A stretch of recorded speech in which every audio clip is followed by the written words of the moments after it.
Protesters have poured out en masse on the streets for the fifth day in a row in several parts of the country, including major cities like Lagos, Abuja, Port Harcourt and Enugu.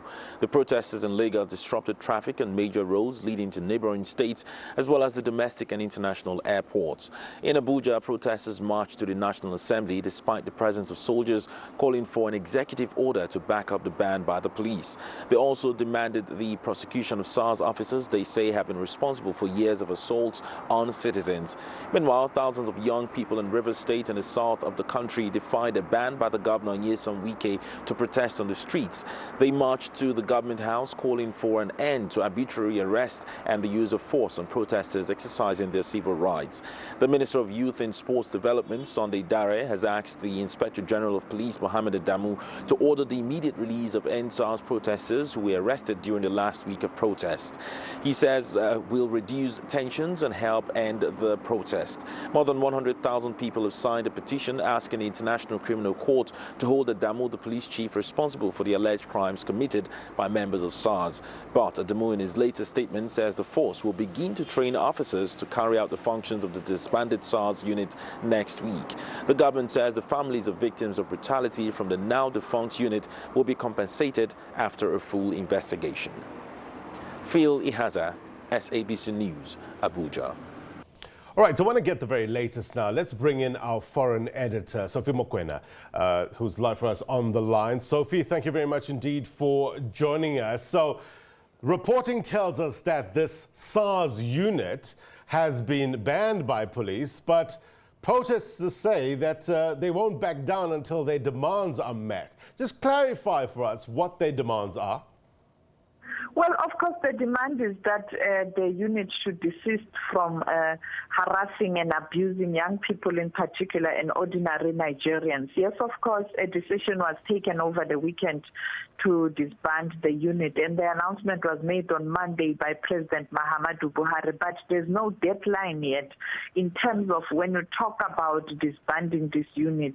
What are you going to do with members of the unit? Are you going to redeploy them? Are they not going to continue with their activities in different areas where they are going to be deployed? There's also a talk of launching a new unit that will deal with serious crime in that country. But the question is, if you come up with a new structure, how are you going to ensure that it doesn't do exactly what the previous structure or unit was doing? And therefore, activists in particular, people who are fighting for human rights around the world and on the continent and in Nigeria in particular, like your Amnesty International and Corruption Watch, are saying that for you to have a new unit, you have to put certain systems in place. For example, you must ensure that you have a way to hold the police accountable. You look at what's happening in South Africa, much as there are serious challenges in terms of the behavior of the police force. We do have IPID where you can go and lay your complaint, and therefore an investigation would be conducted. The question is IPID doing what it's supposed to do, and are they really investigating without fear or favor? Previously, we saw how it was infiltrated and therefore taking sides in their investigations. Yeah. Therefore, in Nigeria, you need something like that, but we must ensure that that structure will definitely do what it is supposed to do. And reportedly, Sophie, a lot of international stars are throwing their support behind those that are protesting in Nigeria against alleged police brutality. You have the likes of Kanye West, Trey Songz, Kirk Franklin, to mention but a few. Well, one thing that COVID-19 has done is to unite the world. If there's a cause to fight for, we see Africans in particular in the diaspora coming together to stand together with support of other groups to fight for injustice to be done away with.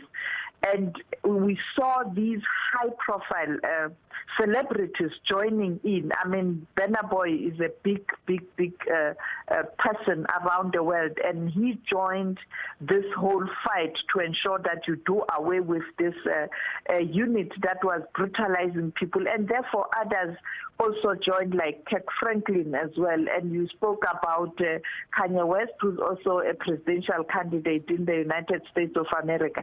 And therefore this thing is now like a wildfire. But my observation, Blaine, is that COVID-19 has kind of exposed the fault line in terms of the leadership deficit around the world, even on the continent. 2, poverty. 3, tendency of dictatorship. 4, racism and discrimination.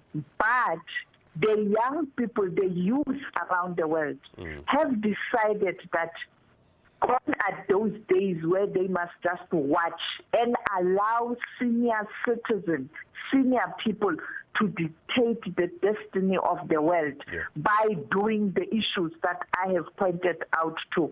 And therefore, you talk about Nigeria, you see the youth rising. You talk about South Africa, you see the youth rising, how they are vocal about the Senegal matter. You go to Zimbabwe, it's young people who are arrested currently who are saying it is not business as usual in Zimbabwe, and we are not going to be sidelined, particularly women, young women.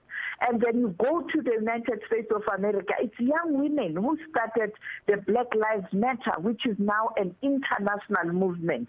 You go to Europe, it's the same issue. Now, COVID-19 has pushed the youth around the world to the limit.